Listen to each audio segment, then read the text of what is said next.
जब आप यहाँ आए, प्रेस कॉन्फ्रेंस किया, ट्वीट किया, लालू जी ने कहा कि पूरा घूम के आ गए हैं अब बिहार। नीतीश जी ने कहा, तेजस्वी यादव ने कहा कि हम उनको नोटिस नहीं लेते। तो आप कैसे चुनौती दे पाएंगे इन लोगों को? भाई उनको हमको जनता को नोटिस करना है। अगर जनता हमको नोटिस करेगी तो जनता को तय करना है। हम तेजस्वी जी बड़े नेता हैं, मुख्यमंत्री के लड़के हैं, लालू जी के लड़के हैं, उनको वो हमको नोटिस क्यों करेंगे? नोटिस करना भी नहीं चाहिए। और वैसे मैं आपको बताऊं, मेरा 10 साल का जो अनुभव है, ज़्यादातर लोग हम लोग को चुनाव परिणाम के दिन नोटिस करते हैं। जिस दिन परिणाम आता है उस दिन लोग कहते हैं कि अच्छा ये कौन आदमी है।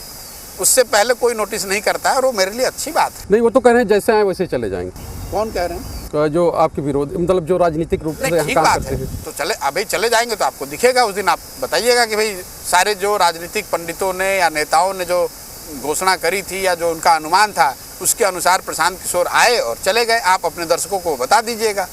लेकिन अगर नहीं गए तो भी आपको बताना पड़ेगा। क्योंकि बात बिहार की आपने शुरू की थी जी। और फिर बीच से आप चले गए। ये बहुत बड़ा मिसकंसेप्शन है लोगों को। लोगों को ऐसा लगता है कि अगर आप कुछ शुरुआत करते हैं तो वो 3, 4, 6 महीने में पार्टी बन जानी चाहिए। 6 महीने के अंदर चुनाव हो जाए, वो चुनाव जीत जाएं और उस पार्टी में आप भी शामिल हो जाइए। मेरी जो परिकल्पना उस समय थी वही आज भी है कि बिहार को बदलने के लिए एक नए राजनीतिक व्यवस्था की ही ज़रूरत है।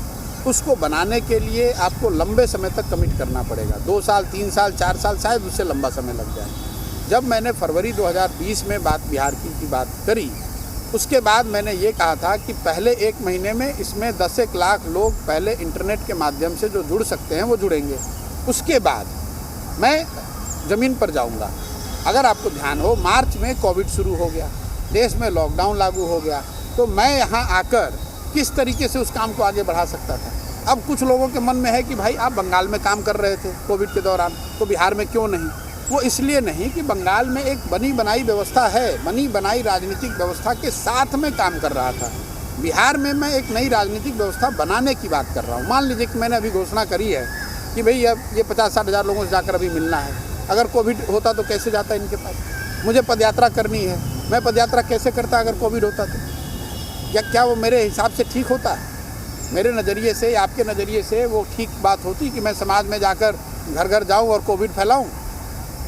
तो जब कोविड ख़त्म हुआ, जैसे ही कोविड ख़त्म हुआ है, ऐसा लग रहा है कि अब अगर भगवान ने चाहा फिर से कोई नया राउंड न आए तो मोर और लेस कोविड की समस्या जो है वो ख़त्म है।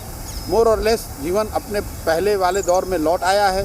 तो मैं वापस आया हूँ और पूरी ताकत, पूरी शक्ति, पूरी ईमानदारी से जितना कर सकते हैं वो सब कर रहे हैं। घर परिवार सब छोड़कर अकेले यहाँ बैठे हुए हैं और सुबह से शाम तक सिर्फ और सिर्फ यही कर रहे हैं। दल नहीं बना रहे हैं, कोई राजनीतिक चुनाव की बात नहीं कर रहे हैं। सिर्फ और सिर्फ लोगों को ये मिलना, उनसे समझना, उनको समझाना कि भाई सब सही अच्छे लोगों को साथ में लाना पड़ेगा।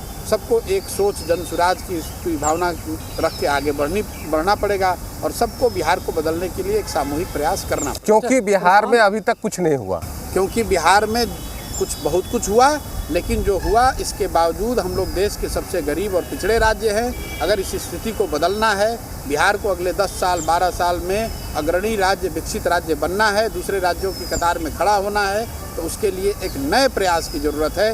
जो अभी तक किया जा रहा है इससे काफ़ी नहीं है। इससे बात बनेगी नहीं, क्योंकि आप 50 साल से पीछे छूट गए हैं। पीछे छूटने के लिए आपको ज़्यादा तेज़ी से दौड़ना पड़ेगा, ज़्यादा मेहनत करनी पड़ेगी, ज़्यादा नए प्रयास करने पड़ेंगे। वही उपाय है, अदरवाइज़ कोई दूसरा। अच्छा, प्रशांत किशोर के निशाने पे 2024 है कि 2025? मेरे निशाने पर लोगों को एकजुट करना है। मेरे निशाने पर बिहार को बदलना है। मेरे निशाने पर एक नई राजनीतिक व्यवस्था खड़ी करना है। अच्छा, ये बताइए, नीतीश कुमार